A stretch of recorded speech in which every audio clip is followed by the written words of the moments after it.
আমাদের চরমনায় পিসে হুজুর আমরা যখন ইন্তেকাল করলেন, ওই সময় হুজুর বলে আমার মায়ের হুঁশ নাই।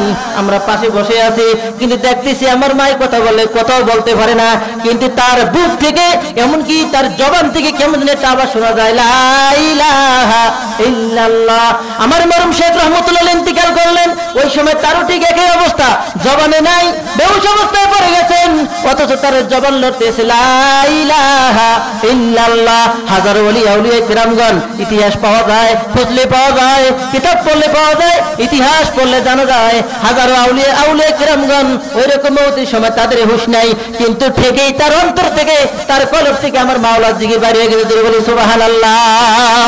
তা জিকির করে লাগবে কি লাগবে না?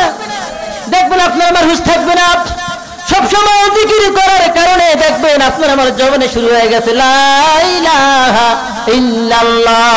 আমিও দোয়া করি, আপনারা দোয়া করবেন, আমরা সকলেই যেন আমার মাওলা পাকের জিকির আমাদের অন্তরের মধ্যে, কলবের মধ্যে ফিট করিয়া তারপর যেন আমরা সারতি না অন্ধকার করে জাতি করে ধরে বলেন আল্লাহুম্মা আমিন।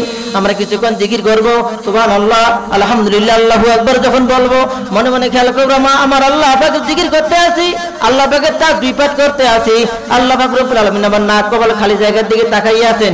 যখন বলবো লা ইলাহা ইল্লাল্লাহ, মনে মনে খেয়াল করবো আল্লাহ বাদে কেহ মাবুদ নাই। যখন বলবো ইল্লাল্লাহ, আমার কলবে একমাত্র আল্লাহই আছে। যখন বলবো আল্লাহ, আমি আল্লাহকে ডাকতে আছি, আমার মাওলা বলতে আছেন লাব্বাকি আব্দি বান্দা তুমি আমারে বলাও কা। এই ফেরেশতারা দুনিয়ার সমস্ত ফেরেশতাদেরকে খবর দেয় তোমরা কে কোথায় আছো, আর দেরি করিস না, তাড়াতাড়ি চলে যায় মাস্টারবাড়ি জামি মসজিদ মাদ্রাসার মাঠ প্রাঙ্গণে চলে আসো। সেখানে কোরআনের আয়োজন করা হয়েছে, জিকিরের আয়োজন করা হয়েছে, কোরআনের বাণী শোনার ব্যবস্থা করা হয়েছে। চলো আমরা সেখানে বসে পড়ি, আর যারা সেখানে বসেছে তাদের জন্য আমরা মাগফিরাত কামনা করি, বলি সুবহানাল্লাহ।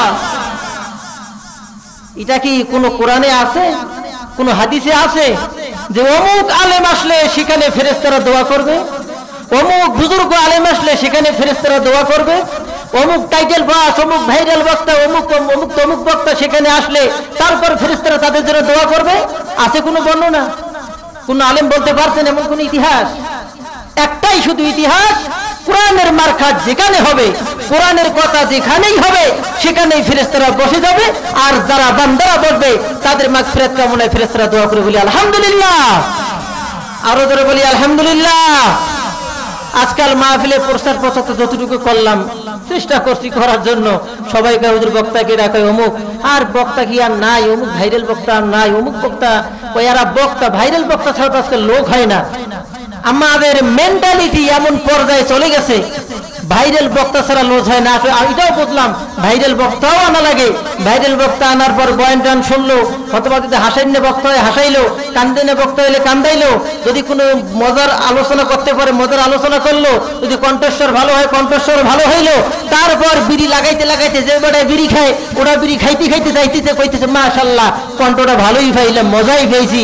আবার যেটা দেখা গেছে ঘুষের মধ্যে জড়িত আছে, ওটাকে আগামীকাল থেকে তো আমার যেটা চলা সেটা তো চলবেই, মাশাআল্লাহ আলোচনাটা ভালোই হয়েছে, আমার চোখের পানি জিন্দিগি তো আসে না, আজকে দুই এক ফোঁটা চোখের পানিও পড়ছে।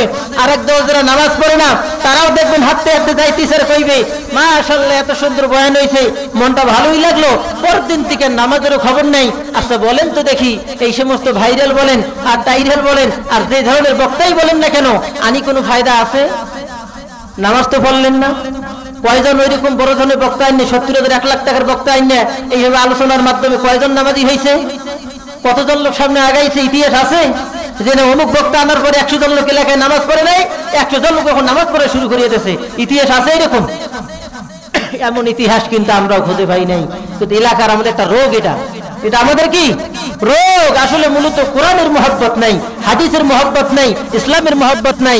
প্রেমের নবী আল্লাহর নবী বলেন, দুনিয়ার মধ্যে যখন বান্দারা আমার মাওলা পাকে জিকির করার জন্য যখন তারা বসে যায়, কোরআনের কথা শোনার জন্য যখন তারা বসে যায়, তামাম দুনিয়ার ফেরেশতারা 7 আসমান পর্যন্ত সেখানে সীমাবদ্ধ অবস্থা, আসমান পর্যন্ত ফেরেশতারা ভরপুর হয়ে যায়।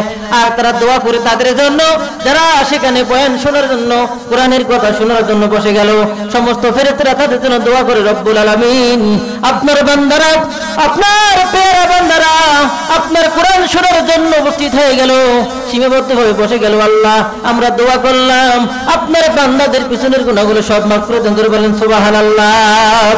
তখন আমার মাওলা বলেন, ও ফেরেশতারা আমার বান্দারা আমার জন্য আমার কোরআন শোনার জন্য বসে গেল, আচ্ছা বলো তো দেখি আমার বান্দারা তারা কি আমার জাহান্নাম দেখতে পায় না? দেখে নাই।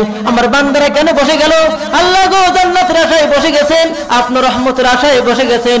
ও ফেরেশতারা আমার রহমত আমার বান্দারা দেখছেনি? কয় না দেখে নাই। আমার বান্দারা আমি আল্লাহকে দেখছেনি? কয় দেখে নাই। ও ফেরেশতারা কেন বসে গেল? জাহান্নামের ভয়ে বসে গেল। আচ্ছা বলো ফেরেশতারে আমার বান্দা জাহান্নাম দেখছে কিনা? কয় না জাহান্নাম দেখে নাই। যখন আমার বান্দা জাহান্নাম দেখলো না, আমার বান্দা জাহান্নাম দেখলো না, জান্নাত দেখলো না, আমি আল্লাহকে দেখলো না, আমার নবী হাবিব মুহাম্মদ রাসূলুল্লাহ সাল্লাল্লাহু আলাইহি সাল্লামকে দেখলো না, না দেখার পরে যখন তারা আমার জন্য আমার সন্তুষ্টির জন্য বসে গেল, ফেরেশতারা সাক্ষী রাখো আমি আমার বান্দাদের সমস্ত গুনাহগুলো মাফ করে দিলাম। জোরে বলেন সুবহানাল্লাহ। আল্লাহ বলি সুবহানাল্লাহ। আমার আল্লাহর নবী বলেন, যদি দুনিয়ার মধ্যে কোনো বান্দা বান্দি একমাত্র আমার আল্লাহর জন্য, আল্লাহর সন্তুষ্টির জন্য যদি কোনো বান্দা বান্দি একবার বলে লা ইলাহা ইল্লাল্লাহ, লা ইলাহা ইল্লাল্লাহ, যদি কোনো আল্লাহ পাকের বান্দা বান্দি একবার বলতে পারে, একবার বলার সঙ্গে সঙ্গে আল্লাহ পাক রব্বুল আলামিন 7 আসমানের 7 আসমান পর্যন্ত আমার মাওলা সবে নেকে ভরপুর করে দেয়। বলেন সুবহানাল্লাহ। সব দিয়ে ভরপুর করে দেয়, তার উপর আল্লাহ পাক রহমত নাজিল হইতে থাকে। বলেন সুবহানাল্লাহ। শুধু এটাই না, আর এক হাদিস বর্ণনায় আছেন, যদি কোনো আল্লাহ পাকের বান্দা বান্দি একবার মন দিয়ে বলে লা ইলাহা ইল্লাল্লাহ, যদি কোনো আল্লাহ পাকের বান্দা বান্দি একবার বলতে পারে 7 আসমান আর জমিন এক পাল্লায় দেওয়া হবে, আর 7 আসমান জমিন এক পাল্লায়, লা ইলাহা ইল্লাল্লাহ এক পাল্লায় দেওয়া হবে। তারপরও 7 আসমান জমিনের চাইতে লা ইলাহা ইল্লাল্লাহর পাওয়ার, ইল্লাল্লাহর সওয়াব বেশি হবে। জোরে বলি সুবহানাল্লাহ। যারা এখানে আমরা আসতে পেরেছি আমরা কি বলবো না? আমরা কি জিকির করবো না? তা যারা এখানে আসে নাই, আরে সুবহানাল্লাহ, আজকাল তো কত মানুষ, কত দেমাগ। আসলে মসজিদ মাদ্রাসায় চাকরি করলে মানুষ চেনা যায়, কি মানুষ চেনা যায়, কারণ তখন তো সমাজকে নিয়েই চলা লাগে, মানুষকে নিয়েই থাকা লাগে। মানুষ শুধু লেবাস দেখলে কোনো মানুষকে চেনা যায় না 100% আমি চিনতে পারছি, দাড়ি এলা কোন আর টুপি এলা কোন আর পাগড়ি এলা কোন আর যাই বলেন আর না বলেন, লেবাস দেখে কোনো মানুষ একবারে পীর আউলিয়া বুজুর্গ বোঝার কোনো কায়দা নাই। একটা মানুষের সবচাইতে প্রধান হাতিয়ার হলো কি? কলব। যার কলব পরিষ্কার তার দুনিয়ার সবকিছু পরিষ্কার হয়ে যায়। যার কলব অপরিষ্কার, হোক সে নামাজি, হোক সে রোজাদার, হোক সে দিনদার, দাবি করতে পারে দিন, আসলে দিনদার তো হইতেই পারে না। যার কলবের রোগ থাকে সে কিসের দিনদার হইতে পারে? সে দাবি করতে পারে আমি বিশাল বুজুর্গ, আর বিশাল বাটপার ছাড়া কিচ্ছু হইতে পারে না। বুজুর্গ শুধু দাবি করলে হয় না। একটা কথা মনে রাখবেন, আমি বুজুর্গ কেমনে বুঝবেন? যখন দেখবেন আমি যে সমাজের মধ্যে চলি, ওই সমাজের মধ্যে 50টা লোক আমার সমাজে বাস করে, ওই 50 জনের মধ্যে যদি আমার 40 জন লোক ভালো বলে, তাহলে বুঝবেন মনে হয় আল্লাহ আমার দিনের পথে কবুল করছে। জোরে বলেন সুবহানাল্লাহ। আর যদি দেখেন যে না, আমার ব্যবহারে, আমার আচার আচরণে সমাজের 50 জনের মধ্যে 40 জন লোক নাখোশ আমার উপর বেজার হয়ে আছে, আমি যত বড় বুজুর্গ দাবি করি না কেন, ওই লোক ইমানদার দাবি করতে পারে, কিন্তু ইমানদার হইতে পারে না। এমনকি যদি একজন মসজিদের ইমামও হয়, যদি মসজিদের খতিবও হয়, যদি সমাজের 50 জন লোক থাকে, যদি 40 জন লোক বলে আমি ইমামকে চাই না, ওই ইমামের ইমামতি করার কোনো অধিকার নাই। এই যে ইসলাম বলে, এই যে হাদিস বলে, এই যে নবীদের বাণীতে বলে। তাই বলি সংগ্রামী বন্ধুগণ আমার, আগে আমরা ঠিক করবো কি আমাদের কলব, আমাদের নফসকে ঠিক করবো আগে।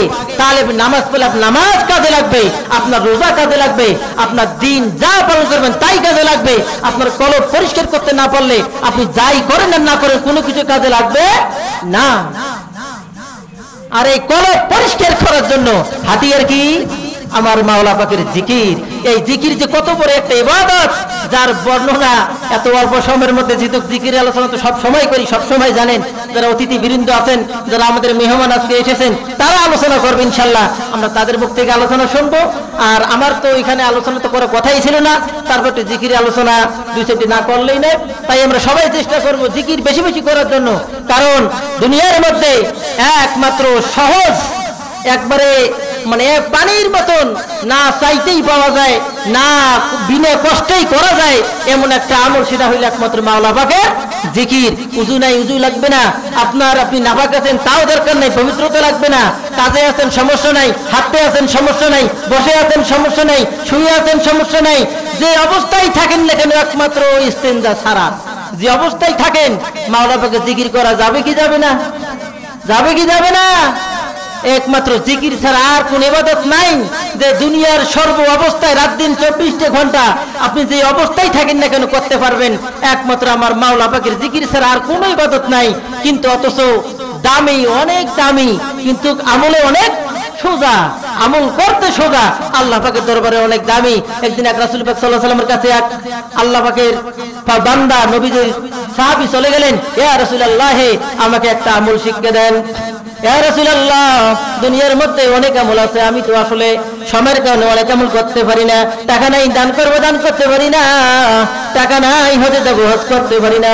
ইয়া রাসূলুল্লাহ আমি অনেক গরীব সাহাবী, অনেক ব্যস্ততার মধ্যে থাকি, সমাজ ইসলামের মধ্যে অনেক আমল আছে আমার দ্বারা করা সম্ভব হয় না, এমন একটা আমল শিক্ষা দেন যে আমলটা আমি করবো অশেষ নেকের অধিকারী হয়ে যাব, যে আমলটা আমি দুনিয়ার মধ্যে করবো অনেক নেক অর্জন করবো, এমন একটা আমল আপনি আমাকে শিক্ষা দেন। আল্লাহর নবী জানাই দিলেন, ও আমার সাহাবী তোমার আমি আমল একটা শিক্ষা দিলাম, তুমি বেশি বেশি পরিমাণে আমার মাওলা পাকের জিকির করে ধরে বলি সুবহানাল্লাহ।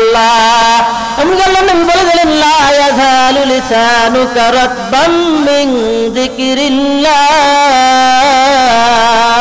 ও আমার সাহাবী তুমি একটা মুহূর্ত, একটা সময়ও একটা খালি জায়গা রাখো না, একটা সময় খালি রাখো না যে সময়টা তোমার জীবনে আমার মাওলা পাকের জিকির না।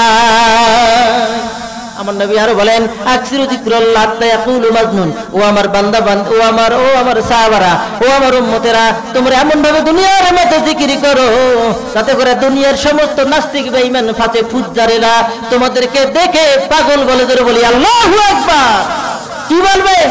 পাগল বলবে। আমরা এমন ভাবে জিকির করব যে জিকিরের আওয়াজ, যে জিকিরের নিয়ম, যে জিকিরের কায়দা শুনে দুনিয়ার বেঈমান গুলো বলবে এটা তো পাগল হয়ে গেছে। আর যখন আপনাকে পাগল বলবে তখন মনে করবেন অবশ্যই আমার জিকিরের হক আদায় হয়ে গেছে। তাই ইনশাআল্লাহ প্রিয় সংগ্রামী বন্ধুগণ আমার, আমরা পারবো না একটু সবসময় জিকির আজকার করতে? একটু ইনশাআল্লাহ পারবো না হাঁটতে চলতে মাওলা পাকের নামটাও জবানে রাখতে? রাখতে দেখেন না, দেখেন কি মজা।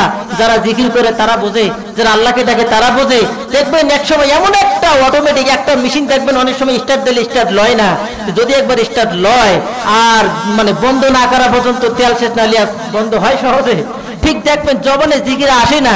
একটু আজকে 10 বার বলেন, পরের দিন 10 বার করেন, হইতে হইতে হইতে হইতে এমন একটা সময় আসবে যখন চালু হয়ে যাবে, দেখবেন আপনি জিকির করবেন না, আপনার জবানে বলতেছে লা ইলাহা ইল্লাল্লাহ, লা ইলাহা ইল্লাল্লাহ। আপনি জিকির করতে ইল্লাল্লাহ, আপনি জিকির করতে চাইবেন না, অটোমেটিক আপনার জবান বলে দেবে আল্লাহ আল্লাহ আল্লাহ। আপনার হুঁশ থাকবে না, মালাকুল মউত আপনার কাছে চলে আসবে, আপনার হুঁশ নেই দেখে আপনার হুঁশ বেরিয়ে গেছে। মাথা আসমানে পা জমিনে, এক হাত মাশরিকে আর এক হাত হইল মাগরিবে, তার চক্ষু দুইটা আগুনের দিগির মতন, আগুনের কুণ্ডের মতন ঝলক মারবে, তার সমস্ত রগ থেকে সমস্ত শরীর থেকে আগুনের ঝিলিক মারবে। এমন একটা চেহারা দেখিয়ে দুনিয়ার মধ্যে কোন মানুষ নাই যার অন্তরের মধ্যে আমার মাওলার ভয় সৃষ্টি না হয়। প্রিয় বন্ধুগণ আমার, যখন একজন জিকিরওয়ালা, যখন একজন আল্লাহওয়ালা বুজুর্গানে দিন যখন এইরকম অবস্থা একটা দেখে তার মনের মধ্যে কম্পন সৃষ্টি হয়ে যাবে, বেহুশ হয়ে যাবে, বেহুশ হওয়ার পর দেখবেন তার হুঁশ নাই, কিন্তু আল্লাহ পাকের বান্দার কলবের মধ্যে